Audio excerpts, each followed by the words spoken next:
আৰু যিকেইজন মহাপুৰুষৰ শাস্ত্ৰ উল্লেখ অনুসৰি অৱতাৰ হ'ল তেওঁলোকে নিজক অৱতাৰ বুলি কৈ থৈ নগ'ল। এতিয়া অৱতাৰ বুলি ডিক্লেয়াৰ কৰি অসমত মানুহ বহি আছে। আমি বোলে হিন্দু ধৰ্ম মানুহ, হিন্দুৰ মাজতো আকৌ ঢেৰ ভাগ আছে, শাক্ত শৈৱ বৈষ্ণৱ, বৈষ্ণৱৰ মাজতো ভাগ আছে, হয়নে? আমাৰ অসমততো এভেইলেবল, হয়নে? কোনোবাই মন গ'লেও খুলি দিব পাৰে। ময়ো ভাবি আছোঁ এটা নতুনকৈ কিবা এটা উলিয়াম বুলি, আগৰবিলাক বহুত চলি গ'ল। মোৰ লগত খালি আপোনালোক থাকিব দেই, এতিয়াই কৈ থৈছোঁ দেই, কাৰণ খুলিবলৈ বৰ ভাল। ধৰ্ম এটা নতুনকৈ অকণমান দহজনমান মানুহ লাগে আৰু লগত নতুনকৈ কিবা এটা উলিয়াই দিলে আৰু নিজকে অৱতাৰ বুলিও ডিক্লেয়াৰ কৰি দিব পাৰি। বৰ বঢ়িয়া। নিজকে DC বুলি ডিক্লেয়াৰ কৰিবলৈ টাইম লাগে, কিন্তু অৱতাৰ বুলি ডিক্লেয়াৰ কৰিবলৈ বেছি সময় নালাগে। আমাৰ মানুহ সেইটো ফ্ল'তে থাকে। শুনিবলৈ বেয়া লাগিব পাৰে, আৰু ভগৱান বুলি চবকে কোৱা নাযায় ন, মানুহ ভগৱান হ'ব নোৱাৰে। ভগৱান তুল্য কোনোবা মানুহ থাকিব পাৰে, সেইটো কাৰোবাৰ ব্যক্তিগত দৰ্শন। যেতিয়া নাগপাশত ৰাৱণৰ পুত্ৰ মেঘদূতে যে লক্ষ্মণৰ ওপৰত যে নাগপাশ মাৰিছিল, তেতিয়া লক্ষ্মণটো একদম অচেতন হৈ পৰি গৈছিল, হয়নে নহয়? ৰামটোতো বোলে ভগৱান আছিল। ভগৱান ৰামে ক'ব পাৰিলেহেঁতেন, এই কিহৰ আকৌ এই হনুমন্তক পঠাব লাগিছে, কিহৰ চিকিৎসক আনিব লাগিছে, এই চিন্তা নকৰিবা, মই ঈশ্বৰ হাতখন দি দিম বোপাই, তোমাৰ ভাল হৈ যাব। কৈছিলে জানো? নাই কোৱা ন। জগতৰ ঈশ্বৰ হৈও কিয় নক'লে? কাৰণ যিটো কৰ্মৰ যিটো ব্যৱস্থা, বেমাৰত পৰিছে যেতিয়া চিকিৎসককে মতাই আনিছে। সুখেন বৈদ্যক মতাই আনিছিলে বোলে, ইয়াত চিকিৎসক নাই, ৰাৱণৰ ৰাজ্যৰ পৰা উঠাই লৈ আনিলে। দৰৱ আনিবলৈ কাক পঠালে? হনুমন্তক পঠালে, হয় নহয়? এতিয়া এনেকুৱা আছে ন, এই চিন্তা নকৰিবা, তোমাৰ কামটো হৈ যাব, মই চাই দিছোঁ নহয়। এইসকল তেতিয়া ক'ৰ পৰা আহিলে? স্বয়ং ঈশ্বৰে যেতিয়া নক'লে যিটো কৰ্মৰ যিটো ব্যৱস্থা, এতিয়া আকৌ আপুনি নোহোৱা কামটোৱে হৈ যাব, আপুনি চিন্তা নকৰিব, মই কৈ দিছোঁ, জনাই দিছোঁ, ক'ৰ পৰা আহিলে এইসকল, নহয়নে?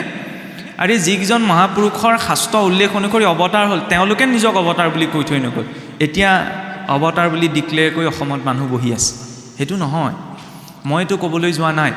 কাৰোবাৰ যদি ক'ৰবালৈ গৈ কিবা এটা কৰি কিবা এটা কল্যাণ হৈছে, কিবা এটা লাভ হৈছে, তেতিয়াহ'লে হওক, তাত ক'বলগীয়া নাই, হয়নে নহয়? তেওঁ কিবা এটা পাইছে কাৰণে গৈছে, কিন্তু হ'ল বুলিয়ে সেই ব্যক্তিত্বটোক, সেই ধাৰাটোক আমি শাস্ত্ৰীয় কথাবিলাক লেটিয়াই দিব নোৱাৰোঁ।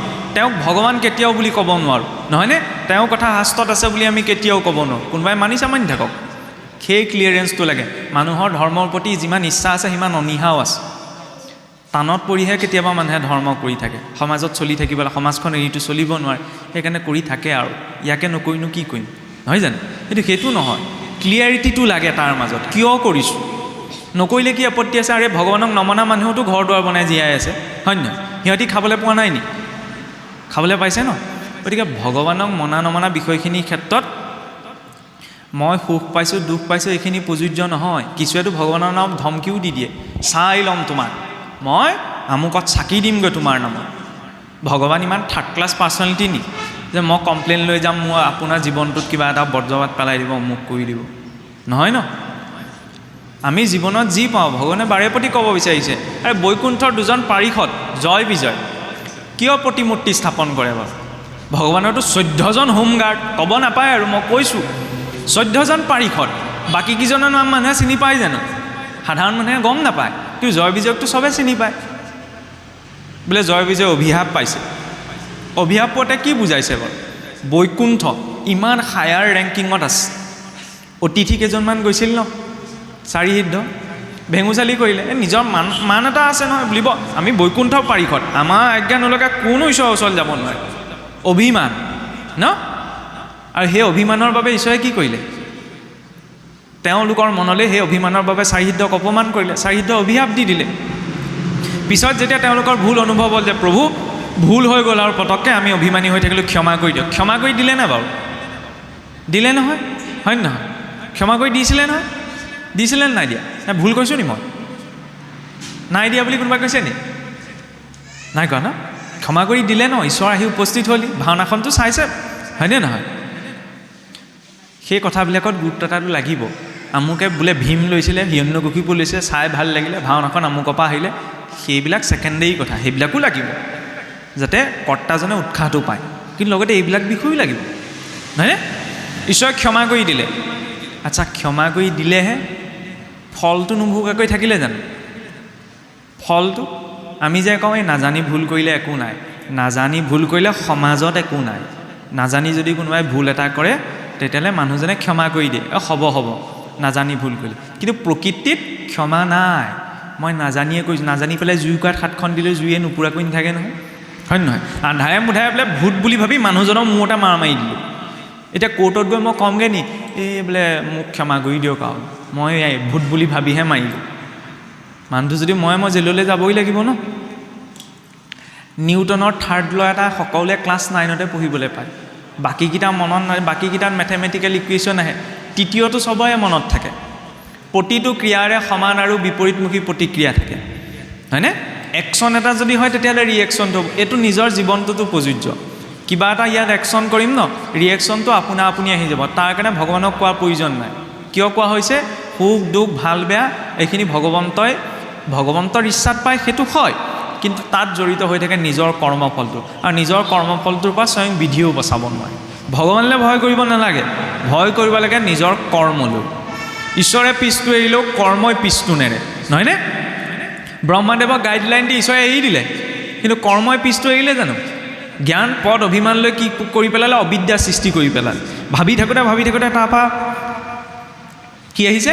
ব্ৰহ্মাদেৱে মহাশূন্যৰ পৰা এটা শব্দ শুনিবলৈ পাইছে, বোলে টপ টপ টপ।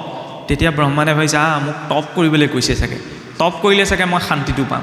তেতিয়া 1000 বছৰ বোলে তেওঁ টপ কৰিছে, হয়নে? ধৰ্ম চাওক মনাৰ বিষয় নহয়, ধৰ্ম পালনৰ বিষয়, নহয়নে? আমি পালনত কম গুৰুত্বতা দিওঁ, মনাত বেছি গুৰুত্বতা দি থাকোঁ। বোলে আমি আমুক পন্থ তমুক পন্থ, আমাৰতো ঢেৰ আছে আৰু এতিয়া কি ক'ব।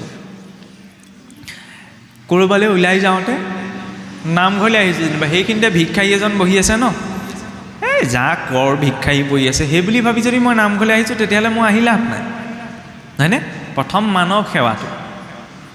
মানুহে আকৌ অকণমান লজিক এটা প্ৰকাশ, এইবোৰ চব চেও ধৰি বহি আছে, চেও ধৰি বহি আছে নহয়, তেওঁ চেও ধৰিছে, তেওঁ আগত মই চেও ধৰিব নালাগে, হয় নহয়? এটকা এটা দিয়াৰ যদি সামৰ্থ্যতা আছে ন, সেই এটকাটো দিব লাগে, কাৰণ ইয়াত বহি থকাজনক চাবলৈ এখন সমাজ আছে, হয় নহয়? এই পথত বহি থকাজনক চাবলৈ আকৌ কোনো নাই নহয়, হয়নে নহয়? গতিকে যদি জীৱনত সম্ভৱ হয় সেই পৰৰ উপকাৰটো যেনেদৰে যাৰ যেনেকৈ মিলিছে কৰিব লাগে। ইয়াৰ দান পাত্ৰত দক্ষিণাটো নিদি এতিয়া বিৰোধাভাৱত নাভাবিব, বুলিব এইজনে একদম আমাৰ নামঘৰ চামঘৰত দান দক্ষিণা দিয়াৰ কথা বিৰোধিতা কৰিছে। একো নাই কৰা, দি থাকক, তেনেকৈতো সমাজখন চলিব ন। কিন্তু লগতে অকণমান মনুষ্যৰ সেৱাৰ নিমিত্তেও তাক প্ৰয়োগ কৰাটো প্ৰয়োজন, নহয়নে? আমাৰ ইগ'টো নহ'লে ইমান লাগি থাকে ন, আমি গামলা এটা দিলেও নিজৰ নামটো লাগিব, হয় নহয়? গামলাটোত যদি নামটো লিখি দিয়ে নহয়, গামলা বাদ দিয়ক, চিঠিখনতো যদি নামটো নাথাকে, মোৰ নাম নিদিলে পায় মই নাযাওঁ। আমাৰ নামটো চিঠিখনতো লাগে, গামলাটোতো লাগে, কিছুমানটো ঘটিটোতো লিখি দিয়ে নামঘৰলৈ দিয়া, সেইটো বেয়া কথা। শিৱসাগৰখনলৈ চাওকচোন, এই শিৱদৌল, দেৱীদৌল, বিষ্ণুদৌল, ৰংঘৰ, কাৰেংঘৰ, এই যে বনাই থৈ গ'ল ৰজাসকলে, স্বৰ্গদেৱে নিজে লিখি থৈ গৈছিল নি মই বনাইছোঁ বুলি? পিছত ইতিহাসৰ গৱেষণা কৰিলতহে গম পোৱা গৈছে কোনজনৰ দিনত কোনে বনাইছিল বুলি, হয় নহয়? ইমান ডাঙৰ ডাঙৰ কাম কৰি থৈ যোৱাসকলে নিজৰ নামটো লিখি থৈ নগ'ল, তেতিয়াহ'লে আকৌ মোৰ ঘটিটোত, লোটাটোত, গামলাটোত নামটো কিয় লাগিছে? এই কথাটো কিয় কোৱা হৈছে? অন্য ক্ষেত্ৰৰ কথাটো বেলেগ, কিন্তু যেতিয়া আমি ধৰ্মৰ নামত কিবা এটা দিওঁ ন, তাৰ নামটো নালাগে, নহয়নে? ঈশ্বৰৰ নামত যেতিয়া অৰ্পণ কৰিছোঁ তেওঁ গ্ৰহণ কৰিলেই হ'ল, তাত আকৌ নামটো কিয় লাগে? নহ'লে ধৰ্ম কৰি থাকিলোঁ। আগতে চাবচোন, যেতিয়া আপোনাৰ কেনেবাকৈ মঠ মন্দিৰবিলাকত চুৰ ডকাইত হৈছিল, এসপ্তাহৰ পিছতে শুনিবলৈ পোৱা গৈছিলে আমুক নামঘৰ আমুক মন্দিৰৰ পৰা বোলে কাঁহৰ বাতি সোণৰ ফুল চুৰ কৰিলে, চুৰটো বোলে ধৰা পৰিলে নহয়, এই তেজ বমি কৰি মৰিলে। একদম খোলাকৈ কৈছোঁ, তেনেকুৱা প্ৰমাণ আছিলে। তেজ বমি কৰি বা মূৰ ঘূৰাই কিবা এটা হৈ মানুহ মৰি যায়। আজিকালি চব লুটি নিয়ক, একোৱেই নহয়। কিয় নহয় জানেনে? কিজানি সেই নিয়াজনে চাগে বেছিকৈ বিশ্বাসতহে আহিছে, মই কৈ থকাজনে। নিয়াজনে চাগে আগদিনা ধুনীয়াকৈ শৰাই সঁফুৰাই দিলে যে প্ৰভু উপায় নাই আৰু চলিবলৈ, তোমাৰ ইয়াৰ পৰাই নিম আৰু দুখ দাইন ধৰিবা। ঈশ্বৰে তেতিয়াও ভাবে চাগে বেচাৰা তইটোতো মানিছ মই ইয়াত আছোঁ বুলি, নহ'লে সেইজনেচোন মই আমুক বনাই দিলোঁ, মই তমুক দিলোঁ, মইকেহে আছে, মোক গুৰুত্ব এটা দিয়াই নাই, গতিকে বোপা যা, তোকহে মহিমা দেখুৱাম যে মইহে আছোঁ। ক'ব কি বিচৰা হৈছে? কলি যুগত ধৰ্মৰ কোনো অভাৱ নাই। এইটো দ্বাদশৰে একটা উক্তি, দান পুণ্যে কৰিলে মুহূৰ্ত হৈব খ্যাতি। সত্যত এটা দাপৰতকৈও কলিত এতিয়া দান পুণ্যৰ সংখ্যা বেছি। মানুহে বহুত ধৰ্ম কৰ্ম কৰে, কিন্তু কি এনেকৈ কৰে? দান পুণ্য কৰিলে মুহূৰ্ত হৈব খ্যাতি, হেন দম্ভভাৱে ধৰ্ম আচৰিবে আতি। আমি অকণমান ক্ৰিটিকেলি ইগ'টো ছেটিছফাই কৰোঁ। কেনেকৈ? এইখন বোলে কোনে কৰিছে? প্ৰভু এইখনেই অধমেই কৰিছে, বুজিছেনে? অধম বুলিও কৈছোঁ, কিন্তু ক্ৰেডিটটোও লৈছোঁ, হয়নে? ক্ৰেডিটটো ল'ব লাগে, কিন্তু ঈশ্বৰৰ সন্মুখত নহয়, হয়নে নহয়? ঈশ্বৰে দিছে কাৰণে। যেতিয়া অহংটো আঁতৰি থাকে, তেতিয়া ব্যক্তিজনে একো নীতি নিয়ম পালন কৰিব নালাগে। অহংকাৰক আকৌ এৰিবও নোৱাৰি, সেইটো এটা ডাঙৰ কথা। মানুহে যে কয়, কোনোবাই যদি ধৰ্ম মাৰ্গত কয় আমি অহংকাৰটোক এৰিব লাগিব, তেতিয়াহ'লে নামানিবই, তেওঁৰ কথা নুশুনিবই। কিয় কোৱা গৈছে? আৰে অহংকাৰৰ পৰা সৃষ্টিখন হৈছে। অহংকাৰৰ পৰা কেনেকৈ সৃষ্টি হৈছে? ব্ৰহ্মাদেৱে প্ৰথম নাৰায়ণে প্ৰকট কৰে প্ৰকৃতিৰ পৰা মহৎ তত্ত্বৰ পৰা ত্ৰিবিধ অহংকাৰ সৃষ্টি হৈছিল।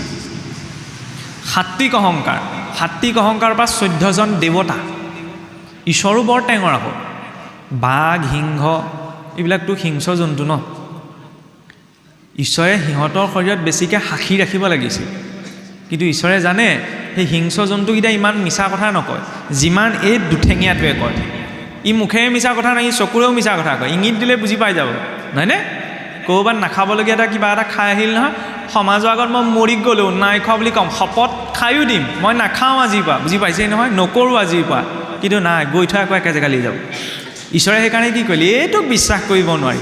এই সাত্বিক অহংকাৰৰ পৰা 14জন দেৱতা যে প্ৰকট হ'ল, কি কৰিলে? জাজমেণ্ট কৰিবলৈ 14জনক ইয়াত বহুৱাই দিলে। মাধৱদেৱে ঘোষাত যে লিখিছে, আমি যে কেতিয়াবা গাওঁ, শুনিবচোন, তুমি মোক ভাণ্ডা মই তোমাক ভাণ্ডো, 14 সাক্ষীক ভাণ্ডিব কোনো উপায়। যে মই আপোনাক ঠগিব পাৰোঁ, আপুনিও মোক ঠগিব পাৰে। ঠগিবলৈ বৰ ভাল নহয়, আমিতো ভগৱানকো ঠগিবলৈ যাওঁ, হয় নহয়? নিজলৈ একদম বঢ়িয়া কাপোৰখন, ভগৱানলৈ নো খাই থকাখন, নহয়নে? দিয়ে নিদিয়ে কাৰোবাৰ সামৰ্থ্যটো এইটো বেলেগ, নহয়নে? নিজলৈ একদম হলমাৰ্ক থকা সোণ, এই ঈশ্বৰ এই নামঘৰত দিবলৈ সোণপানী চৰাই দিলেও হ'ব, বুজিছে নহয়? সোণৰ ফুলপাহ যে দিব লাগিব, একদম ভালতকৈ ভাল গামোচাখন যে দিব লাগিব, সেইটো ক'বলৈ যোৱা নাই। কিন্তু ঈশ্বৰৰ নিমিত্তে যেতিয়া আমি কিবা এটা দিওঁ ন, সেইটো ভক্তজনৰ ভাৱ হ'ব লাগে যে শুদ্ধতকৈ শুদ্ধ ৰূপত দিম, নহয়নে? লাগিলে মই নিজেই বেয়াটোৱে ল'ম, কিন্তু ঈশ্বৰৰ নামত নিদিওঁ, নহয়নে?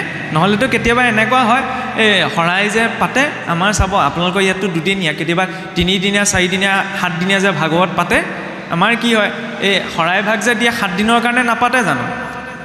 এই 7 দিনৰ পাছতো সেইভাগ শৰাই প্ৰসাদ খাব পৰা হৈ নাথাকে। এই শৰাইহে দিম, হ'ব এই হুতুৱা কলকেইটাকে দি দিয়া, হুতুৰা কলকেইটাকে দি দিয়া, 7 দিনৰ পিছত খাব নোৱাৰি। মানে এইটো কি? এজ ইউজুৱেলহে, মনাই নাই। নাস্তিক তেতিয়াহ'লে কোন? যিজনে ঈশ্বৰ নাই বুলি কৈছে সেইজন নাস্তিক নহয়, এইজন নাস্তিক, যি ঈশ্বৰৰ সন্মুখত বহি থাকি পেলাই কৈ আছে ঈশ্বৰ নাই। ঈশ্বৰ যদি আছে বুলি ক'লে তেতিয়া ঈশ্বৰৰ সন্মুখত সেইটো কৰিলোহেঁতেন জানো? চবেই নকৰে, এনেই মই উদাহৰণ দিবলৈ কথা প্ৰসংগটো টানি আনিছোঁ, সেইটো ক'ব নালাগে। কাৰণ ঈশ্বৰ তুষ্ট হয় ভাৱত। ইয়াত দুভাগ শৰাই সজাই থোৱা আছে, ভগৱানে ইয়াৰ পৰা খাবনে নাখায় বাৰু? খায় নে নাখায়? আমি যে দিওঁ, শৰাইত যে দিয়ে, আগ যে কয়, খায়নে নাখায়? কি বুলি ভাবে কওকচোন? ভগৱানে খায়নে নাখায়? প্ৰসাদ নহয়, নৈবদ্য, আমাৰ কাৰণেহে প্ৰসাদ। ভগৱানক দিয়া শৰাই ভাগিত দিয়া নৈবদ্য ভগৱানে খায়নে নাখায়? কি বুলি ভাবে? উত্তৰটো দিব নোৱাৰে ন? নাখায় বুলি ক'লেও মৰিলোঁ, খায় বুলি ক'লেও মৰিলোঁ, নহয়নে? এতিয়া কথা হ'ল কি, তাত খোৱা নোখোৱা উত্তৰটো নাহেই। কিয়? প্ৰথম কথা হ'ল কি, ভগৱন্ত পূৰ্ণ, যাক আমি ভগৱান বুলি কওঁ, তেওঁ পূৰ্ণ, আল্টিমেট, হয়নে নহয়? পূৰ্ণত কম বেছি কোনো প্ৰসংগ নাই। এই পূৰ্ণই যদি কিবা এটা বস্তু গ্ৰহণ কৰে, তাত মগুমাহটো লৰচৰ নহয়। জীৱ অপূৰ্ণ, সেইকাৰণে আমি খাই দিলে কি হৈ যায়? চোৱা হৈ যায়, হয়নে নহয়? মোৰ সন্মুখত শৰাইখন সজাই দিলে এখন শৰাই হৈ থাকিবনে? নাথাকে, বুজি পাইছে নহয়? তেওঁ পূৰ্ণ। ভগৱন্তক ভক্তই কিয় দিয়ে? সেইটো এটা গ্ৰেটিটিউড, যে ঈশ্বৰে ইমানখিনি আমাক বস্তু দিছে ন, প্ৰভু তোমাক কিনো দিম, এটা ধন্যবাদ সূচক হিচাপত ভগৱানক দিয়া যায়। আৰু ভগৱানক উদ্দেশ্য কৰিহে দিয়া যায়। খাবলৈ ভগৱানক নিদিওঁ, কিন্তু সেইটো ভাবিব, নৈবদ্যৰ ঠগি ভাগ যে দিছোঁ, ভগৱানক খাবলৈ দিছোঁ নি? নাই দিয়া। সেইটো ভ্ৰম কাহানিও জীৱনত নাপালিব। কিয় কোৱা গৈছে? যদি খাবলৈ দিলোঁহেঁতেন তেতিয়া সদায় দিলোঁহেঁতেন, মাহেকৰ মূৰত এদিন কিয় দিছোঁ? হয় নহয়? মানে আমি ভগৱানক খাবলৈও উদ্দেশ্য এটা লৈহে দিওঁ, বুজি পাইছে নহয়? সেইটো কি? স্ব অৰ্থ ইতি স্বাৰ্থ, সেইটো এটা আনুষ্ঠানিকতা। কেৱল শৰাইখনত দিলেই নহ'ব, এইটো আমাৰ সামাজিক প্ৰথা। ঘৰখনত যি পাইছোঁ ন, জীৱনটোত যি খাবলৈ পাইছোঁ, প্ৰতিটো খোৱাৰ আগমুহূৰ্তত ঈশ্বৰৰ ওচৰত কৃতজ্ঞতাটো যে প্ৰভু তুমি দিছা কাৰণে আজি মই দুবেলা দুমুঠি পাইছোঁ, হয়নে নহয়? ভক্তি সেইখিনিত আৰম্ভ হয়। এতিয়া ব্ৰহ্মাদেৱে যেতিয়া 1000 বছৰ তপ কৰিলে, তপ কৰাৰ পিছত নাৰায়ণ তেওঁৰ সন্মুখত প্ৰকট হৈছে। তেতিয়া নাৰায়ণক কৈছে যে প্ৰভু মোৰ শক্তি সামৰ্থ্য থকাৰ পাছতো মই অবিদ্যাহে প্ৰকট কৰিলোঁ, এতিয়া সৃষ্টিখন নিৰ্মাণ কৰিবলৈ আপুনি মোক মাৰ্গদৰ্শন কৰক। তেতিয়া নাৰায়ণে ব্ৰহ্মাদেৱক যিকেইটা গাইডলাইন দিছিল ন, সেই 4টা গাইডলাইনে হৈছে ভাগৱতৰ আদি স্বৰূপ, 4টা শ্লোক, যে অহমেৱাস্মেৱাগ্ৰে নান্যদ্যৎসদসৎপৰম পশ্যাদহম য়দেতস্য য়ো বশিষ্যেত সোऽস্ম্যহম ঋত্যেৰ্থম যৎপ্ৰতীয়েত সাত্মনি তদ্বিদ্যাদাত্মনো মায়াম যথা ভাসুনতে স্বহম এতাবদেব জ্ঞানাত্মন তত্ত্বজ্ঞানাৎ সুনতমনো অন্বয় ব্যতিৰেকাভ্যাম সদিয়াৎ সৰ্বত্ৰ সৰ্বদা। আমি চিধাই কৈ দিওঁ জ্ঞান বিজ্ঞান তদংগৰ হৈছে, তত্ত্ব উপদেশ পাছত হৈছে। একেবাৰে চিম্পুল সহজ ভাষাত কি কৈছিল যে অহমেৱাস্মেৱাগ্ৰে নান্যদ্যৎসদসৎপৰম, বোলে সৃষ্টিৰ আদি অন্তে মধ্যে সকলো কাৰণৰো কাৰণ একমাত্ৰ ময়েই। তুমি যি দৃশ্য প্ৰপঞ্চ চকুৰ আগত যি দেখিছা ন, এই সমস্ততে ময়েই আছোঁ। গতিকে মোক কল্পনা কৰি তুমি কৰ্ম আৰম্ভ কৰা, এইটোনো কি টান কথা। আমিতো অসমীয়াত কৈ থাকোঁ যে সৃষ্টি আদি অন্তে মধ্যে কেৱল ভগৱানেই থাকে, হয় নহয়? এই কথাষাৰ ক'বলৈ যিমান সহজ ন, হজম কৰিবলৈ গোটেই জীৱনটোও কম হয়। খোৱা সময়ত মই পাহৰি থাকোঁ নহয়, ঈশ্বৰে দিছে কাৰণে পাইছোঁ। সেই খোৱা বস্তুটোৰ অস্তিত্ব একমাত্ৰ ঈশ্বৰৰ অস্তিত্বৰ কাৰণে আছে। কিবা এটা কোৱাৰ সময়ত মই পাহৰি থাকোঁ নহয়, জাইলাং ভাগেলাং মই কৈ দিওঁ, কিন্তু ঈশ্বৰে যে মুখখন যে দিছে ন, কোৱা শক্তিটো ঈশ্বৰে দিছে কাৰণে মই পাইছোঁ। কিবা এটা কৰোঁতে হ'ব কলি যুগ আৰু এইটো যুগত আৰু ইমান কোন আছে, খাব লাগে আৰু জীয়াই থাকিব লাগে, হয় নহয়? এইটো মেণ্টেলিটিটো কুকুৰ মেকুৰীও আছে, হয় নহয়? আমাৰ জীৱনৰ মানদণ্ড কুকুৰ মেকুৰীৰ নিচিনাটো হ'লে নহ'ব, হয়নে নহয়? জীৱনৰ মানদণ্ড কেতিয়াও খোৱা বস্তু হ'ব নোৱাৰে, আহাৰ হ'ব নোৱাৰে। আহাৰটো সিহঁতেও খায়, আমিও খাওঁ। ভয় হ'ব নোৱাৰে, সিহঁতৰতো বহুত কম ভয় আছে, আমাৰতো ঢেৰ ভয় থাকে। ধৰ্ম ভয় থাকে, লোক ভয় থাকে, শৰীৰৰ ভয় থাকে, হয়নে নহয়? আৰু অকণমান আগুৱাই গ'লে কেতিয়াবা পত্নীৰ ভয়ো থাকে, হয়নে নহয়? কেতিয়াবা স্বামী ভয়ো থাকে নহয়। সেইকেইটাতো যেন তেন, পুত্ৰ ভয়টো তাতোতকৈ ভয়ংকৰ, হয়নে নহয়? স্বামী স্ত্ৰী কিবা এটা হৈছে, পিছত কিবা এটা হোৱা চান্স থাকে। পুত্ৰৰ পৰা যদি ভয় পাবলৈ হয় ন, তেতিয়াহ'লে চব এৰিব লগাও হৈ যায়। সেইটোও মানদণ্ড হ'ব নোৱাৰে।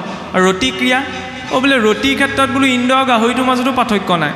ইন্দ্ৰই অমৃত পান কৰি যিটো সোৱাদ পায়, কি হ'ল বোলে গাহৰিও বিষ্ঠা খায়ো একেটা তৃপ্তিয়ে পায়। ইন্দ্ৰই ৰম্ভাৰ লগত ভোগ কৰিবলৈ যিটো তৃপ্তি পায়, গাহৰি শৰীৰতো একেটাই আছে। গতিকে সেইবিলাকতো জীৱনৰ মানদণ্ড হ'ব নোৱাৰে। বোলে মানদণ্ড কোনখিনিত? মানুহ হৈ বোলে ঈশ্বৰক ভাবিব পাৰে, সঁচাকৈও, হয়নে নহয়? চাওক, ঘপককৈ চেষ্টা কৰি থাকোঁতে যেতিয়া মানুহে চাকৰি নোহোৱা মানুহজনৰ চাকৰিটো হৈ যায়, তেতিয়াহ'লে চাকৰিটো পালোঁ বুলি তেওঁৰ মনত কিমান কৃতজ্ঞতা ভাৱ আহে, হয় নহয়? চাকৰিটো পাই গ'ল ইমান কষ্টৰ, হয় নহয়? এবছৰ, 2 বছৰ, 3 বছৰ, 5 বছৰৰ চেষ্টাৰ মূৰত চাকৰিটো পাওঁতে যেতিয়া ইমান আনন্দ, 84 লাখ জনী পাৰ কৰি যেতিয়া মানুহ হৈ তেওঁক চিন্তা কৰিব পৰা সুযোগটো পাওঁ, তেতিয়াহ'লে কিমান আনন্দ আহিব লাগে। এতিয়া এইখিনিতে লজিকটো লাগি যাব, এই বোলে 84 লাখ জনী হৈ যায় মানুহ হ'বলৈ পায়, কোনে দেখিছে, হয় নহয়? আমাৰ কি হয়, যিবিলাক কথা আমি বুদ্ধিৰে বিচাৰ কৰিব লাগে, সেইবিলাক কথা আমি অন্তৰে বিচাৰ কৰোঁ। আৰু যিবিলাক কথা আমাৰ অন্তৰে বিচাৰ কৰিব লাগে ন, চাবচোন কেতিয়াবা সেইবিলাকত আমাৰ বুদ্ধিটো লাগি থাকে। ভাগৱত পঢ়িলে খাবলৈ পাম নি? ধৰ্ম কৃষ্ণ কৃষ্ণ কৰি থাকিলে খাবলৈ পাম নি? ভুলতো নাপায়। ভাগৱত পঢ়ি থাকিলে, নাম লৈ থাকিলে কোনোবাই খাবলৈ ভুলতো নাপায়। কিন্তু ভাগৱত পঢ়িলে, ঈশ্বৰৰ নাম ল'লে, কিবা এটা খাওঁতে, ক'ৰবালৈ যাওঁতে, কাৰোবাক কিবা এটা কওঁতে, জীৱনত কিবা এটা কৰোঁতে যিটো স্থিৰতাৰ প্ৰয়োজন ন, যিটো শান্তিৰ প্ৰয়োজন, সেইটো ভাগৱতে দিব পাৰে। ভাগৱতে পোৱা নোপোৱাবিলাক পৰিৱৰ্তন নকৰে। সেইবিলাক ভাবি যেতিয়া ভাগৱত মাৰ্গলৈ অহা যায় ন, তেতিয়া ৰাম ঠগন খোৱা যায়। মানুহে টকা পইচা লগাই যদি কিবা এটা সেইমতে নাপায়, তেতিয়া আমি কওঁ ন বোলে ৰাম ঠগন খালে দেই এইজনে। সেইটো ৰাম ঠগন নহয়। ধৰ্ম মাৰ্গত যেতিয়া মই এইটো ভাবি আহোঁ, মই ধৰ্ম মানুহ আমিতো প্ৰাথমিক স্তৰত সেইটো ভাবি আহোঁ বোলে অকণমান ধৰ্ম কৰ্মৰ সৈতে জড়িত হৈ থাকিলে এই গ্ৰহ দুখ, কাল দুখ, দৈৱ দুখ এইবিলাক অলপমান আঁতৰি থাকে। ভাবোঁ নে নাভাবোঁ? বোলে জীৱনত পোৱা কষ্টবিলাক সেইবিলাক আঁতৰি যায়। ভবাটো দুখনীয় কথা নহয়, কিন্তু সেই কথাটোকে ধৰি থকাটো কথাটো বেয়া, কাৰণ আঁতৰ নহয় হয় জানো? ভবা মতে দান দিয়া দিনা একদম ৰাতিপুৱা গা ধুই একদম খালী পেটে আছে, হয় নহয়? দান দিয়া আজৰি হ'ল আৰু আমাৰতো ভাগৱত পঢ়ি শেষ হোৱাৰ পিছতো ব্ৰত ভঙা যায়, বুজি পাইছে নহয়? 2 দিন 3 দিন এসপ্তাহ, কিছু জেগাত এমাহৰ আগৰ পৰা একদম নিৰামিষ খাই থাকে, একদম শুদ্ধ ভকত আৰু নহয়নে? আজি ভাগৱত সামৰিলে আৰু ৰাতিলে ভাগৱত সামৰিলে নহয়, ব্ৰতটো ভাঙিব লাগিছিলে নহয়, সেয়া হয় নহয়? কিন্তু জানে চব কথা, কণ্ডিশ্যনটো দুৰ্যোধনৰ। এনাস্থেচিয়া কিয় দিয়ে? এই কাটিলে কুটিলেও যেতিয়া গম নহয়, আমি এনাস্থেচিয়া আগতীয়াকৈ লৈ থৈছোঁ, হয় নহয়? সেইকাৰণে মোক কোনোবাই কয় নকয়, ভাল বেয়া, মোক ফৰক নপৰে। সেইটো নহয়, কিবা এটা প্ৰভাৱ পৰিব লাগিব, হয় নহয়? মহটো পৰিলেও যেতিয়া অনুভৱ হয় ন, তেতিয়া ধৰ্ম অধৰ্ম এইবিলাক কৰোঁতে অনুভৱটো হ'ব লাগিব যে এইটো সঠিক, এইটো বৰ্জনীয়। এতিয়া চাওক, যেতিয়া ব্ৰহ্মাদেৱক সেই উপদেশ দিলে নাৰায়ণ যে সৃষ্টিৰ আদি অন্তে মধ্যে কেৱল আৰু কেৱল মোৰ অস্তিত্ব স্বীকাৰ কৰি নিজৰ কৰ্মখিনি কৰি যোৱা, আমাৰ মানৱ জীৱনতো সেইটো লাগে দিয়কচোন। আমি যেতিয়া কওঁ ঈশ্বৰৰ ইচ্ছা অবিহনে গছৰ পাতখিলাও লৰচৰ নহয়, হয়নে? তেতিয়া লগতে মই এইটো কথাও মনত ৰখাটো প্ৰয়োজন, মোৰ বিৰুদ্ধে যদি মোৰ সন্মুখত কোনোবা এজন থিয় আছে ন, তেতিয়াহ'লে সেইজনক কোনে বনাইছে? মই যেতিয়া কৈছোঁ যে গোটেই সৃষ্টিখন ঈশ্বৰেই বনাইছে, তেতিয়াহ'লে মোৰ বিৰুদ্ধে কোৱাজনক কোনে বনালে? বেলেগৰ ভগৱান এজনে বনালে নেকি? নাই বনোৱা ন, সেইজনেই বনাইছে। তাৰ ফলত কি হয়? সেইজনৰ সৈতে তেতিয়া তেওঁ বহু বেছি যুক্তি তৰ্ক হাই কাজিয়ালৈ নাযায়, হয়নে? বোলে এইটো কথা আমাৰ হিন্দু ধৰ্মৰ মানুহে মানি থাকে, সেইকাৰণে আমি তথাকথিত হিন্দু বুলি কওঁ। যিসকলক আমি মুছলিম খ্ৰীষ্টান ইত্যাদি বুলি কওঁ, সেইসকলক কোনে বনালে? একেজনেই বনাইছে। তেতিয়াহ'লে সমস্যাটো ক'ত? সমস্যাটো ক'ত জানেনে? এইটো হ'ব পাৰে আমাৰ পৰম্পৰা লোকৰ লগত নিমিলে, সেইটো ডাঙৰ কথা নহয়, পৰম্পৰা এনেও নিমিলে, দৰ্শন নিমিলে, কিন্তু তাৰ মাজত সদায় এইটো সচেতনতা বৰ্তাই ৰখা যে মোক যিজন ঈশ্বৰে সৃষ্টি কৰিছে ন, মোৰ বিৰুদ্ধে থকা সেই 100জনকো সেইজন ঈশ্বৰে সৃষ্টি কৰিছে, গতিকে সকলোৰে লগত মিলা প্ৰীতিৰে এৰা ধৰা বুজাবুজিত চলায়। আৰু এই লক্ষ্যটো যেতিয়া ডাঙৰ হয়, তেতিয়াহ'লে দুটা বিপৰীত গুণ থকা মানুহৰ মাজতো একেলগে থকা সম্ভৱ হৈ পৰে। কেনেকৈ? সমুদ্ৰ মন্থন, সাগৰ মন্থনৰ কাহিনীটো যে আহে, অসুৰ আৰু দেৱতা, মিলটোতো কাহিনীও নাই, দেখিছেই নহয় ভাওনাবিলাকত, অসুৰে দেৱতাৰ নাম শুনিবনে খুব জঁপিয়াই দিয়ে। আমাৰ মাজতো তেনেকুৱা কিছুসকল আছে, আৰু শুনিবই নোৱাৰে, একদম জঁপিয়াই দিয়ে, নহয়নে? ইনডাইৰেক্টলি কিবা এটা কৈছোঁ আৰু সেইটোলৈ ইমান সোমাব বিচৰা নাই। এতিয়া চাওক, কোনে কিহত জঁপিয়াই কি কৰে সেইটো ডাঙৰ কথা নহয়, কাহানী মিল নথকা দুটা পক্ষই এই সাগৰৰ একেলগে সমুদ্ৰ মন্থন কৰোঁতে দধি মথা দি একদম মথনি জড়িত ধৰি কেনেকৈ মঠি থাকিব পাৰিলে, সাগৰ মঠি থাকিব পাৰিলে? ইটোৱে সিটোকচোন দেখিবই নোৱাৰে, একে জেগাত কেনেকৈ থাকিলে? আমাৰ একে ককাই ভাই একেখন চোতালত থাকিব নোৱাৰা কণ্ডিশ্যন হৈ যায়। সেইফালে দুটা পক্ষ, তেওঁলোকো ককাই ভাই আছিল, লক্ষ্যটো ডাঙৰ আছিল, কাৰণ সৰু সুৰা কথাবিলাকত লাগি থকা নাছিল। লাগে কি? অমৃত, হয় নহয়? অসুৰকো অমৃত লাগে, দেৱতাকো অমৃত লাগে, অকলে ন বোলে আহা একেলগে কৰি লওঁ, সমানে ভগাই লওঁ, হয় নহয়? ধৰ্ম মাৰ্গটো সেইটো শিক্ষাই দিয়কচোন। যেতিয়া উদ্দেশ্যটো ডাঙৰ হয়, তেতিয়া সৰু সুৰা কথাবিলাকত এৰা ধৰা বুজাবুজিত চলি যায়। কিন্তু উদ্দেশ্যটো সৰু হয় ন, সিমানে মোৰ লগত তেওঁ নিমিলে, সেইটো খেলাম বেলেগ, এটা খেলে আগবেলা কৰিব, ইটো খেলে পিছবেলা কৰিব, তেনেকুৱাও হৈ যায়। সেইটো নহয়, উদ্দেশ্য এটা ন। উপাসনা মাৰ্গত ভিন্নতা থাকিব পাৰে, নিজৰ চেতনাই ঢুকি পোৱাটোহে কৰিব, যাৰ যেনেকৈ চেতনাই ভাবিছে তেওঁ তেনেকৈ আগবাঢ়ক। এতিয়া ব্ৰহ্মাদেৱে যেতিয়া সৃষ্টি আৰম্ভ কৰিলে, আৰম্ভ কৰাৰ প্ৰাক মুহূৰ্ততেই পোনপ্ৰথম তেওঁ সৃষ্টি কৰিছে বোলে 4জন সিদ্ধক, সনত কুমাৰ, সনন্দ, সনাতন আৰু সনন্দ, যাক আমি 4 সিদ্ধ বুলি কওঁ। 4 সিদ্ধৰ পাছতে বোলে নাৰদদেৱৰ পাছত 11 ৰুদ্ৰ, তাৰপিছত 9জন ঋষি। 9জন ঋষি সৃষ্টি হোৱাৰ পাছতো যেতিয়া ব্ৰহ্মাদেৱে ক'লে যে তুমি সৃষ্টিখন আৰম্ভ কৰা, সৃষ্টি বহা নাই। তাৰপিছত ব্ৰহ্মাদেৱে ভাবিলে কিয় সৃষ্টি বহা নাই? কাৰণ তেওঁ স্ত্ৰী তত্ত্বটো প্ৰকাশ কৰা নাই এতিয়ালৈকে। তেতিয়া তেওঁ নিজৰ সুঅংশৰ পৰা বোলে স্বয়ম্ভু মনু, আৰু বাওঁ অংশৰ পৰা দেৱী শতৰূপাক প্ৰকট কৰিছিল আৰু সেই মনু বংশই বোলে মনুষ্য কুল হ'ল সেইবাবে মনুষ্য কোৱা যায় বোলে মনু উৎপন্নাতিথি মনুষ্য হ'ল এতিয়া সেই কথাখিনি প্ৰসংগত সেই মনু বংশ চলিয়ে সেই মনু বংশৰে দুটা ঠাল সূৰ্য বংশ আৰু চন্দ্ৰ বংশ সেই চন্দ্ৰ বংশতে ভগৱান কৃষ্ণৰ আবিৰ্ভাৱ সূৰ্য বংশত ভগৱান ৰামৰ আবিৰ্ভাৱ এতিয়া চাওক নাৰদদেৱ গৈ যেতিয়া ব্ৰহ্মাদেৱৰ ওচৰত গৈ পালেগৈ তেতিয়া ব্ৰহ্মাদেৱৰ পৰা বিচাৰিলে যে আপোনাক যি নাৰায়ণে ভাগৱতৰ উপদেশ দিছিলে সেই ভাগৱতৰ ভাগ অকণমান আমাকো দিয়ক তেতিয়া নাৰদদেৱক 4টা শ্লোক দিওঁতে ব্ৰহ্মাদেৱে বুজাই ক'লে যে বোপাই 4টা শ্লোকততো চবে চব কথা বুজিব নোৱাৰে গতিকে তুমি ইয়াক অকণমান বিস্তাৰ কৰি বুজাই দিবা তাৰপৰা নাৰদদেৱে আনি ব্যাসদেৱক দিছিল নহয় জানো আৰু ব্যাসৰ মুখৰ পৰা শুকদেৱে পাইছিল এই ব্যাখ্যা কৰোঁতে ইমান ডাঙৰ হৈ থাকিলে ইয়াত এটা ক্ৰম আছে প্ৰথম স্কন্ধ ন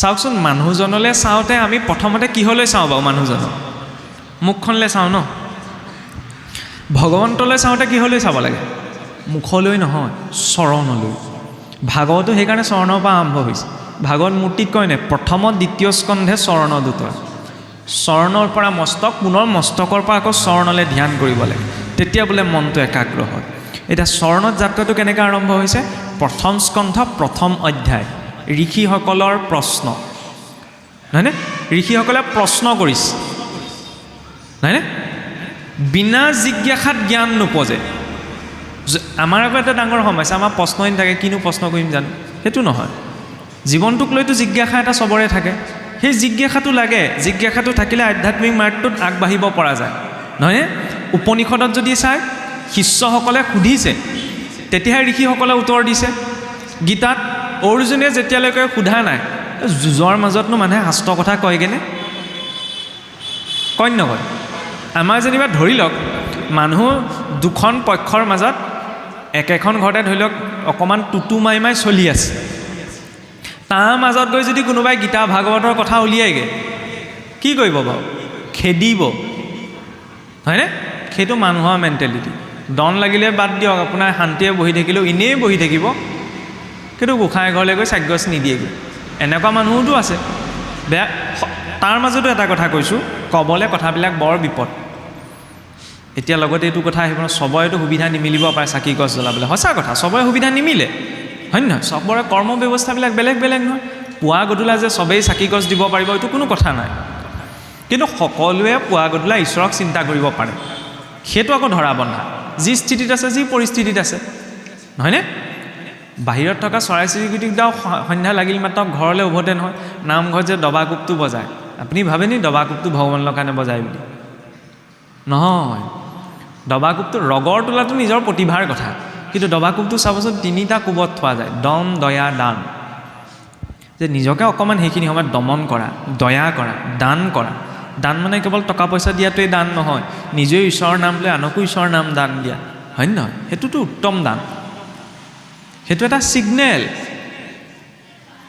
বাকীখিনি সময় নোৱাৰিলে অন্ততঃ সন্ধ্যা সময় এইবুলি নহয় আমাৰ ঘৰত গোসাঁই ঘৰ আছে আজিকালি চবৰে ঘৰত একদম সুবিধা এনেকৈ আগতে ইমান ব্যৱস্থা নাছিল কাৰণ আগতেতো ভাগৱত এভাগো প্ৰায় 4-5খন গাঁৱৰ মাজতহে আছিল কাৰণ তেতিয়া ছপা কিতাপ ইমান নাছিল এতিয়াতো গাঁৱে গৈ বাদ দিয়ক ঘৰে ঘৰে নহয়নে গোসাঁই ঘৰো আছে বোলে আমাৰ চাকি দিয়ে নহয় চাকি দিয়ে ধূপ জ্বলায় সদায় বোলে কোন যায় ককা যায় ককাই গৈ চাকি গছ জ্বলাই থৈ আহেগৈ নহয়নে ডিউটিটো হৈ গ'ল আৰু দেউতা যায় কেতিয়াবা মা যায় কেতিয়াবা বাকীকেইজন সদস্যই কি কয় নাকত তেল দি শুই থাকে নি ঘৰত নথকা কেইজনৰ কথা ক'বলৈ যোৱা নাই ঘৰত থকা কেইজন মুছলিমজনে যে মাইকটো লগাই চিঞৰিবলৈ লাজ নকৰে আমাৰ প্ৰাৰ্থনাটো কৰিবলৈ কিয় লাজ কৰে হয় নহয় ডাঙৰকৈ বেয়া মাতটো মাতিবলৈ লাজ নালাগে কিন্তু ঈশ্বৰৰ নামটো ক'বলৈ লাজ লাগে হয় নহয় নিজৰ ইষ্টদেৱৰ উপাসনাটো অসুৰবিলাকেও এৰা নাছিল আমিতো মাইক লগাই চিঞৰিবগৈ নালাগে হয় নহয়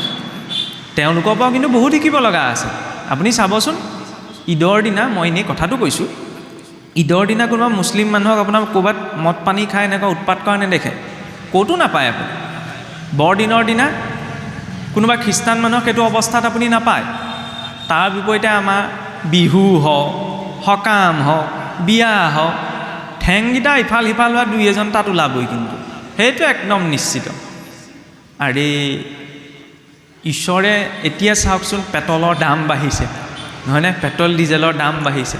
গাঁৱৰ মূৰত যদি কোনোবাই এই এইটো বটলতো যদি পেট্ৰলৰ লগত ডিজেল মিক্স কৰি বেচিবলৈ হয়, তেতিয়াহ'লে সাধাৰণ মানুহজনে কি ক'ব, এই পেট্ৰলৰ লগত ডিজেল মিক্স কৰি কেলৈ বেচিছ, ইঞ্জিনটো বেয়া হৈ থাকিব, ক'ব নক'ব?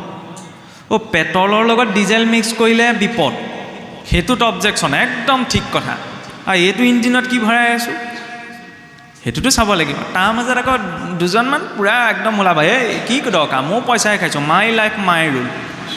একো লাইফত নিজৰ ৰুলৰ মতে নচলে, নিজৰ ৰুল মতেতো উশাহ নিশাহকেইটাই চলা নাই, তেতিয়াহ'লে মাই লাইফ মাই ৰুল বুলি কোৱাটো এটা ডাঙৰ ভ্ৰমহে, হয় নহয়? উশাহ নিশাহকেইটাই ল'ব পৰা নাই নিজৰ মতে, আকৌ মাই লাইফ মাই ৰুল, সেইটো অদৰকাৰী কথা। এইটো ভাবিব নালাগে, বহুতে আকৌ সেইটোও ভাবি থাকে। সেইকাৰণে বোলে আমাৰ ধৰ্ম মাৰ্গলৈ মানুহবোৰ নাহে, ইটো নাখাবা সিটো নাখাবা, অলৈ নাযাবা তলৈ নাযাবা, ৰাম এইটোহে জনম পাইছোঁ, এইটো জনমতে ভোগ নকৰিলে আকৌ কেতিয়া কৰিম? সঁচা কথা, ভোগ কৰিব লাগে, ভোগ নকৰাকৈ কোন জীয়াই থাকিব, হয়নে? কিন্তু ভালখিনি ভোগ কৰিব লাগে, নিচাও কৰিব লাগে।